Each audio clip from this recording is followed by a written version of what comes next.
تفسیر ضیاء القرآن 15واں پارہ۔ بسم اللہ الرحمن الرحیم۔ سورہ بنی اسرائیل آیت نمبر 71۔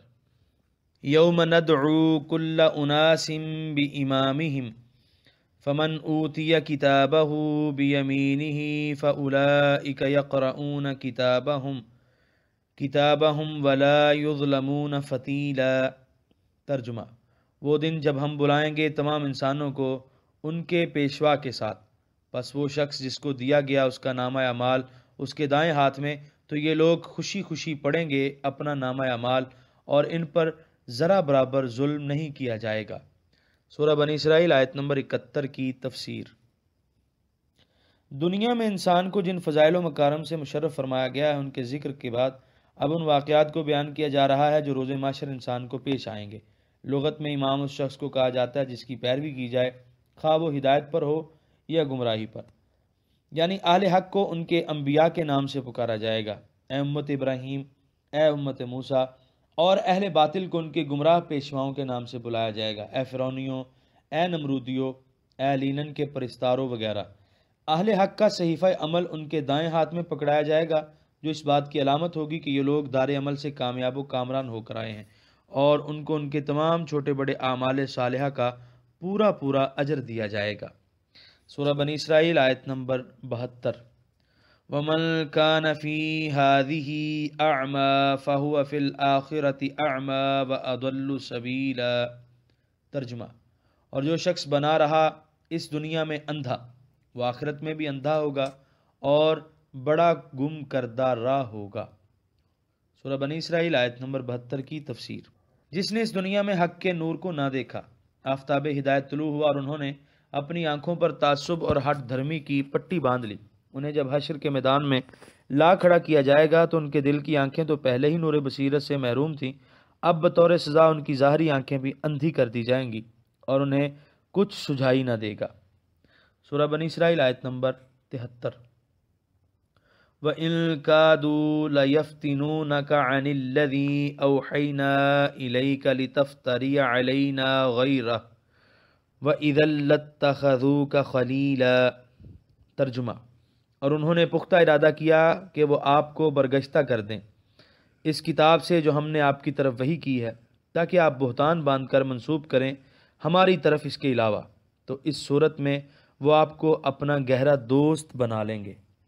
سورہ بنی اسرائیل آیت نمبر 73 کی تفسیر۔ لفظ قادہ کی تحقیق کرتے ہوئے صاحب تاج العروس رقم تراز ہیں کہ قادہ ہمہ پختہ ارادہ کرنا کے معنی میں بھی استعمال ہوتا ہے۔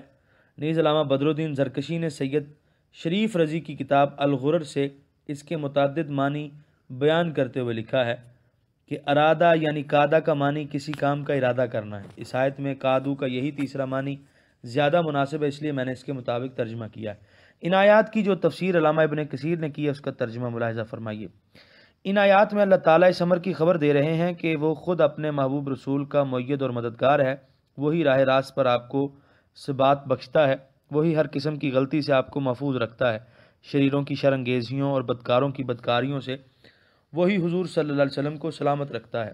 حضور کے سارے کام اللہ تعالیٰ کے سپرد ہیں، وہی اپنے حبیب کا مددگار، نگہبان اور ناصر ہے، وہی آپ کو اپنے دشمنوں پر فتح و ظفر بخشنے والا اور آپ کے دین کو مخالفین کی مخالفت کے باوجود غلبہ بخشنے والا ہے۔ مشرق و مغرب میں اسلام کا پرچم تائید الہی سے لہرا رہا ہے۔ صلی اللہ تعالیٰ علیہ وسلم تسلیماً کثیراً الی یوم الدین۔ ان آیات میں مزید تدبر کرنے سے نبوت کی ذمہ داریوں کی نزاکت کا احساس ہوتا ہے، یعنی کلام الہی میں کسی وجہ سے ذرہ برابر کمی بیشی ناقابل برداشت ہے۔ کفار مکہ نے بارہا کوشش کی قدموں میں زر و سیم کا ڈھیر لگا دینے، تاج و تخت پیش کرنے اور حسین و جمیل عورت کا رشتہ دینے کی بارہا پیشکشیں کی، لیکن حبیب کبریا صلی اللہ علیہ وسلم نے یہ فرما کر ان کی پیشکشوں کو پائے حقارت سے ٹھکرا دیا کہ اگر تم سورج میرے دائیں ہاتھ پر رکھ دو اور چاند میرے بائیں ہاتھ پر، تب بھی میں اللہ تعالیٰ کے کلام میں بال برابر رد و بدل کرنے کے لیے تیار نہیں۔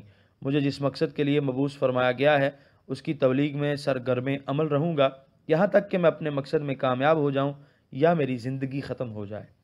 سورہ بنی اسرائیل آیت نمبر 74۔ وَلَوْلَا أَن ثَبَّتْنَاكَ لَقَدْ كِدتَّ تَرَكْنُ إِلَيْهِمْ شَيْئًا قَلِيلًا۔ ترجمہ: اور اگر ہم نے آپ کو ثابت قدم نہ رکھا ہوتا تو آپ ضرور مائل ہو جاتے ان کی طرف کچھ نہ کچھ۔ سورہ بنی اسرائیل آیت نمبر 74 کی تفسیر۔ علامہ زرکشی اس کی وضاحت کرتے ہوئے لکھتے ہیں، یعنی اللہ تعالیٰ نے اپنے رسول کے پاؤں کو مضبوطی سے راہ راست پر مستحکم کر دیا، اس لیے کفار کی طرف ادنا سا میلان بھی نہیں ہو سکتا، چہ جائے کہ حضور سرور عالم صلی اللہ علیہ وسلم ان کی طرف زیادہ مائل ہوں۔ لولا امتناعیہ کا تقاضا یہی ہے کہ اس کا یہ مفہوم بیان کیا جائے، یعنی نفس کی طہارت کے ساتھ تثبیت خداوندی کی سعادت نے حضور کو اس مقام عالی اور شان رفیع پر فائز فرما دیا ہے۔ سورہ بنی اسرائیل آیت نمبر 75۔ اِذًا لَأَذَقْنَاكَ ضِعْفَ الْحَيَاةِ وَضِعْفَ الْمَمَاتِ ثُمَّ لَا تَجِدُ لَكَ عَلَيْنَا نَصِيرًا۔ ترجمہ: بفرض محال اگر آپ ایسا کرتے تو اس وقت ہم آپ کو چکھاتے دگنا عذاب دنیا میں اور دگنا عذاب موت کے بعد، پھر آپ نہ پاتے اپنے لیے ہمارے مقابلے میں کوئی مددگار۔ سورہ بنی اسرائیل آیت نمبر 75 کی تفسیر۔ اس سے حضور کی عظمت شان کا پتہ چلتا ہے، کیونکہ جتنا کوئی زیادہ عزیز ہوتا ہے اتنا ہی اس کی معمولی سے معمولی لغزش ناقابل برداشت ہوتی ہے۔ حضرت ابن عباس فرماتے ہیں کہ حضور تو معصوم تھے، یہ تنبیہ حضور کی امت کو کی جا رہی ہے کہ وہ کسی صورت میں دین حق اور احکام شریعت کو چھوڑ کر کفار کی خوشنودی حاصل کرنے کی طرف مائل نہ ہوں۔ قتادہ سے مروی ہے کہ جب یہ آیت نازل ہوئی تو حضور نے بارگاہ الہی میں عرض کی، اے اللہ، مجھے چشم زدن کے لیے بھی اپنے نفس کے سپرد نہ کرنا۔ ہر وہ شخص جو دعوت حق کا فریضہ ادا کر رہا ہو اسے ہر لمحہ ان آیات کو اپنے پیش نظر رکھنا چاہیے، مبادا اس سے کوئی ایسی فروگزاشت ہو جائے جو اللہ تعالیٰ کی ناراضگی کا باعث بن جائے۔ ہمارا علم ناتمام ہے، ہماری عقل خام ہے، ہم شیطان کی وسوسہ اندازیوں کا صحیح طور پر مقابلہ نہیں کر سکتے۔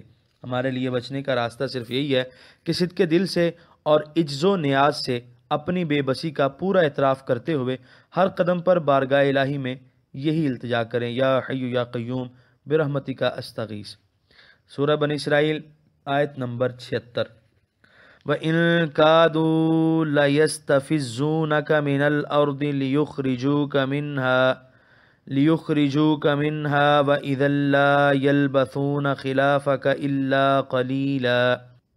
ترجمہ: اور انہوں نے ارادہ کر لیا ہے کہ پریشان و مضطرب کر دیں آپ کو اس علاقے سے تاکہ نکال دیں آپ کو یہاں سے، اور اگر انہوں نے یہ حماقت کی تب وہ نہیں ٹھہریں گے یہاں آپ کے بعد مگر تھوڑا عرصہ۔ سورہ بنی اسرائیل آیت نمبر 76 کی تفسیر۔ کفار مکہ نے باہمی مشورے سے یہ طے کیا کہ نبی کریم علیہ السلام کو جزیرہ عرب سے نکال دیں۔ اللہ تعالیٰ فرماتے ہیں، یہ بھی کر دیکھو، تمہیں اس کا انجام بھی معلوم ہو جائے گا، ہم تمہیں نیست و نابود کر کے رکھ دیں گے۔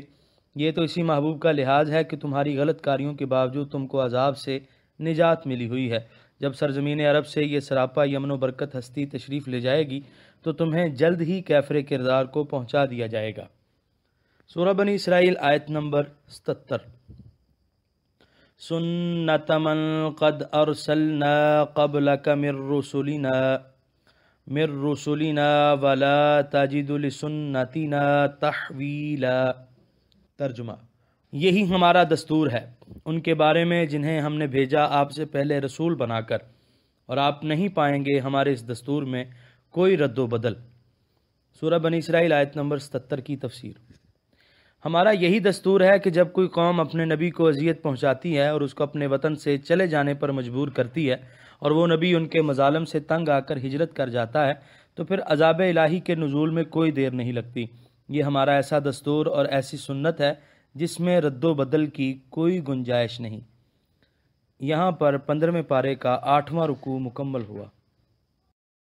قرآن کریم کے مفہوم کو واضح کرنے کی یہ فقیرانہ کوشش اگر آپ کو اچھی لگی ہو اور آپ ہماری حوصلہ افزائی کرنا چاہیں تو اس ویڈیو کو شیئر کر دیجئے، کیونکہ تبلیغ دین فرض ہے۔